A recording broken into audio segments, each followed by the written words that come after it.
এদিকে ওদিকে ঘোরাঘুরির মধ্যে আছেন, একটু আসেন আলো এই দরবারে বসেন।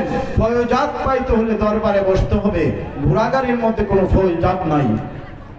আউলিয়ায়ে কেরামদের ফয়জাত যদি পেতে চান তাহলে মাহফিলের মধ্যে প্যান্ডেলের ভিতরে বসতে হবে।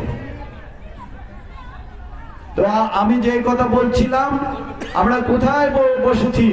আমাদের পীর মুর্শিদের উরুস মাহফিলের জান্নাতের বাগানের মধ্যে বলেছি সুবহানাল্লাহ ওয়া বিহামদিহি। সকলে আমরা চাই কিনা যে আমাদের পীর মুর্শিদের এই বাগানের উসিলায় আমাদেরকে আল্লাহ রাব্বুল আলামিন কবুল করুক? চাই কিনা? চাই। আমাদের পীর মুর্শিদের উসিলায় যেন আল্লাহ আমাদেরকে কবুল করে। সকলেই বলে উচ্চ স্বরে আল্লাহুম্মা আমিন, আল্লাহুম্মা আমিন। মুআজ্জাজ হাজিরিন, অনেক আলোচনা আপনারা শুনেন আলেম ওলামাদের কাছ থেকে। আমাদের এখানে আলেম ওলামা অনেক আছেন, ওনারা আলোচনা করবেন। আমি শুধু আপনাদের কাছে আমরা যে কারণে আজকে আসছি, যে কারণে এখানে বসছি এবং এই মাহফিলের আয়োজন করেছি, সেই কারণটুকু একটু আপনাদের সামনে আলোচনা করব। একটা মানুষ, একটা মুমিন বান্দাকে যখন কবরে দাফন করা হয়, তখন যদি সে মুমিন বান্দা হয়, তখন ফেরেশতারা যাওয়ার পথে একটা কথা বলে যান, যেটা আল্লাহর হাবিব সাল্লাল্লাহু আলাইহি ওয়াসাল্লাম হাদিসের মাধ্যমে আমাদেরকে শুনিয়েছেন। বলেন না সুবহানাল্লাহ। কি বলে যান? মুনকির নকির বলে যান, হে আল্লাহর বান্দা, নাম কা নাওমাতিল উরস, তুমি ঘুমাও নতুন দুলহা দুলহি যেরকম ভাবে ঘুমায়, আজকের থেকে তুমি আল্লাহর দিদারের মাধ্যমে এভাবে ঘুমাইতে থাকো। সুবহানাল্লাহ। সেই আল্লাহর এই জন্য আমাদের পীরানের পীর আব্দুল কাদের জিলানী তার লিখিত কিতাবের মধ্যে বলেছেন, আল্লাহর ওলিরা ইন্তেকালের পরে তাদের পাওয়ার আরো 70 গুণ বেশি বেড়ে যায়। বলেন না সুবহানাল্লাহ। তো এই ফয়জাত নেওয়ার জন্য আমরা এই রহমানিয়া দরবার শরীফে আমাদের পীর মুর্শিদের আজকে ওয়াফাত দিন ছিল 2017 সালে 4 মাঘ। এই দিনে উনি আমাদের থেকে বিদায় নিয়ে আলমে বরজাফের মাধ্যমে আমাদেরকে পর্দা করেছেন। বলেন ইন্না লিল্লাহি ওয়া ইন্না ইলাইহি রাজিউন। এখন এই যে উনি পর্দা করার পরে আমরা উরুস মাহফিল কেন পালন করি? আমাদেরকে প্রশ্ন করা হয়। আমরা উরুস মাহফিল পালন করি এই জন্য যে ওই দিন উনি আল্লাহর ওলিরা, আল্লাহর নেক বান্দারা দুনিয়া থেকে পর্দা করে, বাট ওনারা মৃত্যুবরণ করে না। শব্দটা হলো ইন্তেকাল। ইন্তেকাল হলো এক জগৎ থেকে আরেক জগতে ট্রান্সফার হওয়া। সুবহানাল্লাহ। অনেকে আমরা যারা চাকরি বাকরি করছি তারা জানি ট্রান্সফার অর্থ হলো বদলি হওয়া, ইন্তেকাল শব্দের অর্থ হলো বদলি হওয়া। আউলিয়ায়ে কেরামগণ, আল্লাহর ওলিগণ এবং নবী রাসূলগণ আমার মতো আপনার মতো স্বাভাবিক মৃত্যুবরণ করে না। তারা এই জগৎ থেকে অন্য জগতে ট্রান্সফার হয়, এই জন্য বলা হয় ইন্তেকাল করে, পর্দা করে। আর তাদের পাওয়ার 70 গুণ তখন বেড়ে যায়, কারণ তখন তারা আল্লাহর সান্নিধ্যে চলে যায়। সুবহানাল্লাহ। এখন আমরা কেন ওনাদের সাথে থাকবো? একটা কথা আছে না যে ওনাদের সাথে, ওনারা তো ইন্তেকাল করেছেন, আউলিয়া কেরামদের সাথে, মুমিন নেক বান্দাদের সাথে আমরা কেন থাকবো? কেন থাকবো ওনার সাথে? আমার প্রশ্নগুলো আপনারা একটু বুঝেন, তারপরে যাইয়েন, মনোযোগ দিয়ে। ওনাদেরকে মহাব্বত কেন করব? ওনাদেরকে কেন ভালোবাসবো? কারণ কি? আপনাদেরকে গেলেই তো, বাইরেই তো প্রশ্ন করে, প্রশ্নে জর্জরিত করে। কেন ভালোবাসবেন ওনাদেরকে? কোরআনে কারীম, আল্লাহ রাব্বুল আলামিন কোরআনে কারীমের মাধ্যমে ঘোষণা করে দিয়েছেন, জানিয়ে দিয়েছেন জগৎবাসীকে, মুসলমান শ্রেণীকে, যদি তুমি নবীর সাথে সংস্পর্শ রাখো, সম্পর্ক রাখো, তাহলে কিয়ামতের ময়দানে নবী তোমাকে সুপারিশ করে জান্নাতে নিয়ে যাবে। সুবহানাল্লাহ। নবীর সাথে সম্পর্ক রাখলে আর নবীর খাদেম হইলে, একনিষ্ঠ খাদেম যদি নবীর হওয়া যায়, তাহলে নবী পরবর্তীতে, এই নবী বিদায় হলে, মানে পর্দা করলে, ইন্তেকাল করলে, পরবর্তীতে নবী বানিয়ে ফেলে আল্লাহ রাব্বুল আলামিন। কিন্তু নবীর নবুয়তের দরজা এখন বন্ধ। কিভাবে?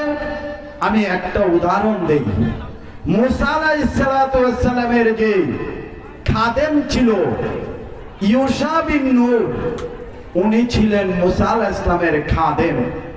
কি করতেন? মুসা আলাইহিস সালামের খাদ্যদ্রব্য ব্যাগ এখান থেকে ওখান থেকে ওখানে নিয়ে যাইতেন।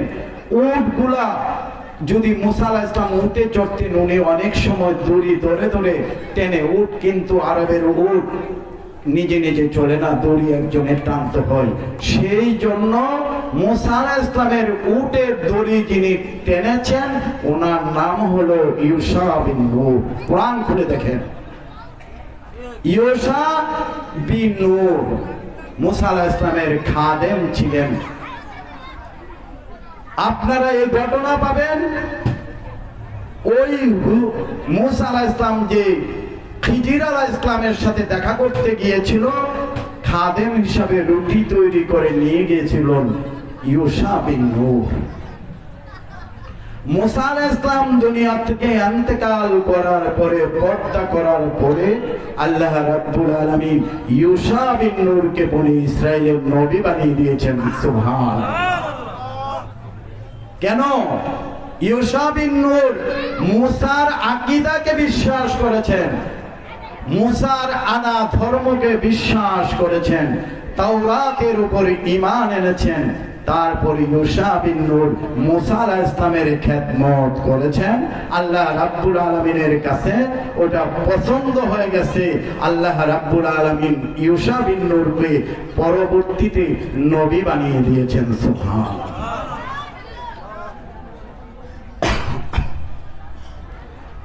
শুধু তাই নয়, আজান হয়ে গেছে, সোয়া সাতটা, আমাদের সোয়া সাতটা। শুধু তাই নয়, আমি আরেকটু কথা বলছি, শুনেন, মনোযোগ দিয়ে শুনবেন। আউলিয়াদের কেরামের, আউলিয়ায়ে কেরামদের খাস মুমিন বান্দাদের সুহবত নিয়ে উনাদের সুরত যদি ধরতে পারেন, আল্লাহ আপনাকে এমন আছে উনাদের সুরত ধরার জন্য মাফ করে দিতে পারে। সুবহানাল্লাহ। বিশ্বাস হয় কিনা? আউলিয়ায়ে কেরামদের সাথে থেকে, আউলিয়ায়ে কেরামদের সুহবত নিয়ে, আউলিয়ায়ে কেরামদের সাথে থেকে সুহবত নিয়ে যদি আপনি ঈমানের সাথে যেতে পারেন, আল্লাহ রাব্বুল আলামিন আপনাকে মাফ করে দিবেন। সুবহানাল্লাহ। এর একটা উদাহরণ বলতেছি আমি, এর একটা উদাহরণ বলতেছি কোরআনে কারিমের মধ্যে ঘটনা। মুসা আলাইহিস সালাম যখন নীল নদ ফেরআউনের অত্যাচারের কারণে, ফেরআউনের ধাওয়ায় পলায়ন করতেছিলেন, ওনার কওম নিয়ে অন্য জায়গায় হিজরত করতেছিলেন, তখন পিছন দিয়ে ধাওয়া দিয়েছেন ফেরআউনের দলবল। ওই দলবলের সাথে মুসা আলাইহিস সালাম আল্লাহ রাব্বুল আলামিনের কুদরতে এবং মুসা আলাইহিস সালামের লাঠির মুজিজায় উনি নীল নদ পাড়ি দিয়েছিলেন। ফেরআউনও ভাবছে এই পথ দিয়ে বুঝি আমিও চলে যেতে পারবো। তো ফেরআউন যখন ওই নীল নদের মধ্যে গিয়ে মুসা আলাইহিস সালাম যে পথ দিয়ে গিয়েছেন ওই পথের মধ্যে উঠেছেন, মধ্যবর্তী স্থানে যাওয়ার পর দুই নদীর পানি একসাথে মিলিত হয়ে গিয়েছে, রাস্তা বলতে আর কিছু নাই। যেটা ছিল এটা হলো নবী মুসা আলাইহিস সালাতু ওয়াস সালামের মুজিজা। আল্লাহ রাব্বুল আলামিন ফেরআউনকে ধ্বংস করেছেন, সমস্ত মানুষগুলোকে মিশরের তলদেশে নিয়েছেন, কিন্তু একটা লোককে বাসিয়ে দিয়েছেন। কেন বাসিয়ে দিয়েছেন? মুসা আলাইহিস সালাম আল্লাহর কাছে আরজ করলেন, আল্লাহ, যে লোকটাকে আপনি বাসিয়ে দিয়েছেন এই তো বেশি আমারে কষ্ট দিচ্ছে। কারণ কি? আরে মুসা, হ্যাঁ যে কষ্ট দিছে এটা তো আমিও জানি, কিন্তু সে যে ব্যঙ্গ করত তোমাকে, তোমার সুরত ধরে, তোমার কণ্ঠ নকল করে, তোমার সমস্ত কিছু নকল করে সে তোমাকে ব্যঙ্গ করেছে। আল্লাহু আকবার। আমি তো হেরেও ডুবাইতে চাইছিলাম, কিন্তু আমি যখন দেখলাম তোমার পোশাক ওই হের গায়ের মধ্যে আছে, আমি আল্লাহ রাব্বুল আলামিন তখন তোমার পোশাকের দিকে তাকাইয়া লজ্জায় তাকে ফাঁসিয়ে দিয়েছি। সুবহানাল্লাহ। আল্লাহর নবীর সুরত ধরার কারণে, ব্যঙ্গ করার জন্য সুরত ধরার কারণে আল্লাহ রাব্বুল আলামিন তাকে বাঁচিয়ে দিয়েছেন এবং বাঁচাইয়া দিয়েছেন। সুবহানাল্লাহ। এই জন্য কোরআনে কারিমের মাধ্যমে আমি আপনাদের খেদমতে অনুরোধ করতে চাচ্ছি, জানিয়ে দিতে চাচ্ছি, আপনারা যদি আউলিয়ায়ে কেরামের সুরত ধারণ করেন, শুধু নমুনা ধারণ করেন, কাপড়ে, পোশাকে, আশাকে, আকীদায়, আল্লাহ রাব্বুল আলামিন মৃত্যুর পরে মুনকিন নকিরে ওই ওলির সুহবতে থাকার জন্য, ওই ওলির তার সুহবত ভালোবাসার জন্য আপনাকে ক্ষমা করে দিতে পারে। সুবহানাল্লাহ। তাহলে এই উরুস মাহফিল থেকে আমরা প্রতিজ্ঞা করে যাব, আমরা যারা বয়াত নিয়েছি আমরা প্রতিজ্ঞা করব, আজকে থেকে আমার পীর মুর্শিদের যে সুরত ছিল, আকীদাগতভাবে সুন্নতে রাসূল ছিল, তরিকাগতভাবে আমি আমার জীবনে আমার পীর মুর্শিদের আকীদা এবং আমার বাহ্যিক অবস্থান সেইভাবে পরিবর্তন করব, তাহলে আমি পীর মুর্শিদের ফয়জাত পাবো ইনশাআল্লাহ। কি বলেন? আমরা রাজি না?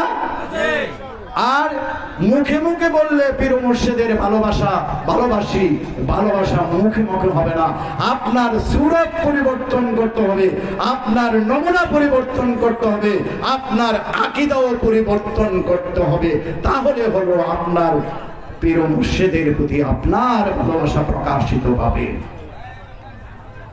আপনারা, আমরা যারা এই দরবারের সাথে সম্পৃক্ত, আমি বিশেষভাবে অনুরোধ করব, আমাদের আকীদা যেরকম সহি হবে, আমাদের আমল তেমন সহি হবে, আমাদের সুন্নতে নবীর আদর্শ আমাদের জিন্দেগির মধ্যে আসবে, এটুকু কামনা করে আমি আমার বক্তব্য এখানে শেষ করছি। সকলেই বলি আল্লাহুম্মা আমিন, আল্লাহুম্মা আমিন। এখন এশারের আজান হবে, যারা আমরা